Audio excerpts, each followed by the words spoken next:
Actually कोणीतरी video viral केलं होतं. तो व्हिडिओ पोलीस स्टेशनला गेला होता, वर्तक नगर पोलीस स्टेशन, आणि त्या वर्तक नगर पोलीस स्टेशनने आम्हाला कळवलं. आम्ही तिथे जागेवरती आलो. तो व्हिडिओ आम्ही बघितलं. जो परिसर आहे तो इथलाच आहे, आणि परंतु आम्हाला काय लेपड कुठे दिसलं नाही. तो व्हिडिओ कधीचं होतं, मला वाटतं साधारण सकाळीचं होतं असं म्हणणं आहे. तिथून आम्ही आणि पोलीस डिपार्टमेंट इथे सगळं जे काही SOP प्रमाणे आम्हाला कारवाई करायची आहे, आणि संध्याकाळी आम्ही त्या सोसायटीचं अवेअरनेस प्रोग्राम पण घेतलं की लेपड आल्यानंतर काय करायचं, काय नाही करायचं, आणि ते सगळं तसं केलं. आणि आम्ही आमची कारवाई सुरू केलेली आहे.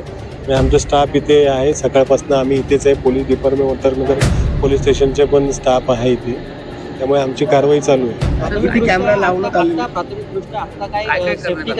सेफ्टीच्या दृष्टीने आता आम्ही तिथे ट्रॅप कॅमेरे वगैरे आहेत ते लावलेले आहेत, जेणेकरून जो एरिया एकदम एकांत आहे, अबँडमेंट एरिया आहे, तिथे आपण ट्रॅप कॅमेरे लावलेले आहेत. आणि ते सकाळी आम्हाला त्याच्यामध्ये काय असेल तर ते कॅप्चर होऊन आम्ही ते नंतर कम्प्युटरला लावून ते बघणार आहे की ते संध्याकाळी काय दिसतो वगैरे.